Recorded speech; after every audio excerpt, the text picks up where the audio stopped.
गंडासा आया है और उसने दोबारा जो है वो पूरा रिवेंज कर दिया है। तो क्या समझते हैं गंडासा हमारे लिए लकी है, ये आपने गंडासे के सिस्टम से पूरी इंडस्ट्री चलानी है? ऐशी जट, मौला जट और लेजेंड ऑफ मौला जट तो मैंने ही लिखी, अल्लाह ने मेरे ही ये में आज़ाद दिए, ये उसकी अता है। तो इस फ़िल्म के बाद फिर मुझे बम्बे से कॉल आई कि मैंने उनसे पैसे इतने माँगे हैं कि अभी वो सोच रहे हैं कि हमने देने हैं कि नहीं देने। मुझे इस फ़िल्म के लिखने का 15 लाख रुपया मिला। ये बेशक कम है। अस्सलाम वालेकुम नाज़रीन, इस वक्त हमारे साथ मौजूद है नासिर अदीब साहब। पाकिस्तान फिल्म इंडस्ट्री में जान डालने वाले जनाब, यहाँ पे दोबारा इनको रीबिल्ड करने में सबसे अहम किरदार इनका है। इनकी बिजनेस पाकिस्तान की तारीख की सबसे महंगी बिजनेस फिल्म साबित हुई, 200 करोड़ का जो है ऑल वर्ल्ड में से बिजनेस कर चुकी हैं। अदीब साहब से आज की सवाल पूछेंगे। सर, आप ये बताएं, आपने गंडासा कल्चर शुरू किया और 40 साल उसने राज किया, उसके बाद हमारी इंडस्ट्री में एक जो है डाउनफॉल आया, अब दोबारा गंडासा आया है और उसने दोबारा जो है वो पूरा रिवेंज कर दिया है। तो क्या समझते हैं गंडासा हमारे लिए लकी है, ये आपने गंडासे के सिस्टम से पूरी इंडस्ट्री चलानी है?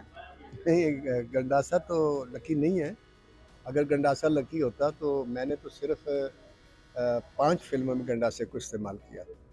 सबसे पहले वैशी जट में, फिर मौला जट में, उसके बाद जट इन लंदन में, फिर रोशन जट में और उसके बाद लेजेंड ऑफ मौला जट में। तो तमाम राइटर्स ने इसको इस्तेमाल किया।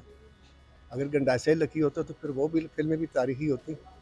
वैशी जट, मौला जट और लेजेंड ऑफ मौला जट तो मैंने ही लिखी, अल्लाह ने मेरे ही ये हिस्से में आज़ाद दिए, ये उसकी अता है। मैं ये नहीं कहता कि ये मेरी कोई काबिलियत है, लेकिन ये मेरे उन नाक़दीन को जवाब है जो मुझे ताना देते थे कि आप गंडासा कल्चर लेकर आए, उसने इंडस्ट्री को बर्बाद कर दिया। अगर उसने इंडस्ट्री को बर्बाद किया तो वैशी जट में गंडासा था, उसने इंडस्ट्री को नई जहत दी फ़िल्म की। मौला जट में गंडासा है, उसने पहली दफ़ा बताया कि पंजाबी में मकालमा क्या होता है और वो ट्रेंड हमेशा चला। और आफ्टर 43 ईयर फिर लेजेंड ऑफ मौला जट में गंडासे ने बताया कि पाकिस्तान फ़िल्म इंडस्ट्री की बका जो है वो गंडासे में ही है, क्योंकि गंडासा गैरत का एक सिंबल है। जब आप अपनी गैरत से लापरवाह हो जाएंगे तो फिर बात नहीं बनेगी। जी, नासिर साहब, जब आपने पहली मौला जट बनाई थी उस वक्त आप भी यंग थे। अब जो 45-50 साल बाद दोबारा बनी लेजेंड मौला जट, इसमें न्यू जनरेशन ने भी देखा आपके काम को, तो कितना का आपको प्यार मिला उस जनरेशन में और इस जनरेशन में, इस गैप के दौरान कितने का आपको लोगों ने प्यार मोहब्बत से नवाजा इस फिल्म के बाद? जी, इस फ़िल्म के बाद तो मैं ये समझूँ कि इस फ़िल्म के हिट होने के बाद की तो बात नहीं है। इसका जब ट्रेलर रिलीज़ हुआ था तो मुझे इस कदर मुबारकबाद मिली कि जैसे मेरी फ़िल्म सुपरहिट हो गई है। और उस ट्रेलर को देखने के बाद इंडिया से मुझे हायर किया गया। मैं कनाडा जाकर फ़िल्म लिखी, द रिटर्न ऑफ जूना जट मोड़, चंडीगढ़ के लिए। तो इस फ़िल्म के बाद फिर मुझे बम्बे से कॉल आई, लेकिन मैंने उनसे पैसे इतने माँगे हैं कि अभी वो सोच रहे हैं कि हमने देने हैं कि नहीं देने। तो मुझे तो इस नस्ल से, उस पुरानी नस्ल से भी ज़्यादा प्यार मिला। उसकी शायद वजह ये भी है कि उस वक़्त ज़रा सोशल मीडिया भी नहीं था और टीवी भी नहीं था और फ़िल्म बीन जो थे वो फ़िल्म देख कर चले जाते थे। आज हमें पता चलता है कि वो लोग हमसे कितना प्यार करते थे। बिल्कुल। और वो प्यार जो है, मैं तो वैशी जट से उस प्यार को देख रहा हूँ। और ये मैं फिर वही कहूँगा कि इसमें मेरी काबिलियत को दखल नहीं, ये अल्लाह की अता है। मुझे नहीं पता मुझे किसकी दुआ है, बहरहाल ये उसकी अता है। सिर्फ आखिर में इसको क्यों रखा? इसलिए कि हाई पोटेंसी की जो दवाई होती है ना, वो सबसे मरीज़ को आखिर में दी जाती है, स्टार्ट में नहीं दी जाती। सर जी, वो एक सा डायलॉग था, निक्का मुंह से एडी वड्डी गल, ये सर क्या सोच के आपने लाइन लिखी थी? उस वक्त कौन आपके से, मतलब राही साहब तो बाकी थे वहाँ पे, और इस वक्त आपने क्या सोच सर लाइन लिखी थी ये? सर, मैं तो सफ़ा खाली लेकर और पेन से लेकर बैठ जाता हूँ, सीन को कंसीव करता हूँ और अल्लाह से माँगता हूँ, वो अता करता, मैं लिख देता हूँ। लेजेंड एंड मौला जट में देखिए, वैसे तो हर एक ने सर तोड़ कोशिश की और सब ने दी बेस्ट देने की कोशिश की। और फवाद खां, हमज़ा अब्बासी और मायरा खान, तीनों में जो शख्स पब्लिक में सबसे ज़्यादा हिट हुआ वो हमज़ा अब्बासी है, वो नूरी नत का किरदार है। लेकिन मैं ज़ाती तौर पे, उन्होंने तो अच्छा काम करना ही था, वो तो बड़े लोग थे और बड़े आर्टिस्ट थे।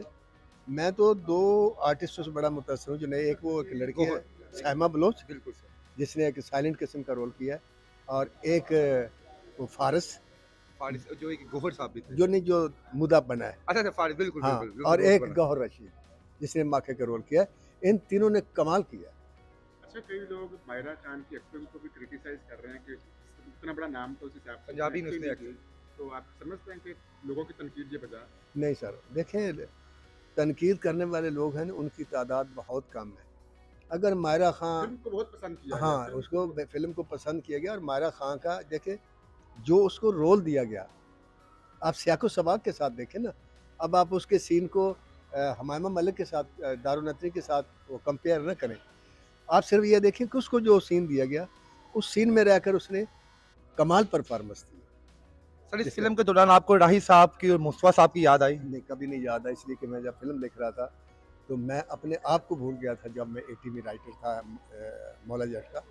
क्योंकि अगर मैं एटी में रहता, तो ये फ़िल्म ना लिखी जाती। मैंने वो 43 ईयर का गैप जो है, वो न न निकाल दिया अपनी ज़िंदगी से। क्यों? कि जिन खिलौनों से मैं खेलता था, मेरे बच्चे उन खिलौनों से नहीं खेलते। तो मैं समझ रहा था कि आज जो नस्ल है, इसको वो चीज़ चाहिए जो ये चाहती है। तो लेजेंड ऑफ मौला जट में वो चीज़ थी। कौन सा किरदार जो आपकी ख्वाहिश थी कि ये वाला किरदार जो है दारो वाला फवाद खान या उसमें हमजा बासी, कौन सा किरदार ऐसा जो आपकी ख्वाहिश थी कि ये वाला जो किरदार है ये मैंने इसके लिए बनाया है स्पेशल?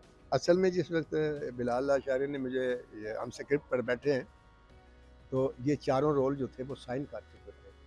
फवाद खान को भी, हमजा अब्बासी को भी, मायरा खान को भी और हमामा मलिक को भी।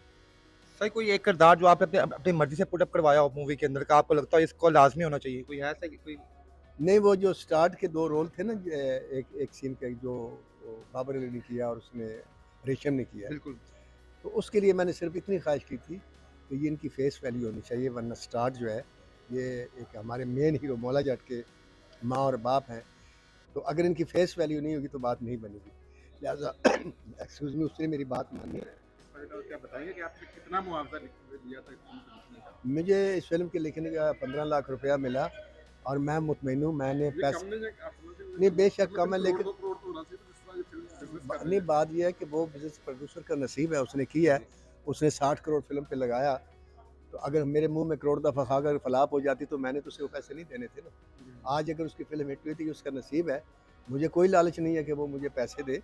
हाँ, अगर वो अपनी मर्ज़ी से दे तो ये उसकी मर्ज़ी है, वरना जो मुझे मिल गया वो मेरा नसीब था, मैं मुतमईन हूँ। लेकिन फिल्म के मैंने बाद अल्लाह से इस फ़िल्म में सबसे पहले जो माँगी थी, इज़्ज़त माँगी थी, क्योंकि मेरी इज़्ज़त दाँव पर थी।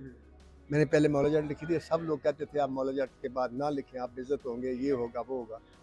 तो अल्लाह से एक चीज़ माँगी कि या अल्लाह, उसमें भी इज़्ज़त तूने दी थी, इसमें भी तूने देनी, मेरी इज़्ज़त रखना। और मैं उसके सदके जाऊँ, उसने कमाल इज़्ज़त रखी, सबके मुँह बंद कर। सर, बिलाल लाशारी साहब अपने कोई नेक्स्ट प्रोजेक्ट में भी आपको साइन कर रहे हैं अपने साथ किसी मूवी में? ये तो उनकी मर्ज़ी है जी, अगर वो मेरे काम से मुतमिन हैं, तो अगर बनाएँगे आगे तो ज़रूर मुझे लेंगे, और अगर मुझे नहीं लेंगे तो भी मुझे कोई गिला नहीं, इसलिए कि मैं ये समझता हूँ इज़्ज़त और इज़्ज़तों का मालिक और रिज़्क़ का मालिक अल्लाह है। वो आसमान पर जो फ़ैसले करता है, ज़मीन पर सिर्फ़ अमल होता है। Thank you sir.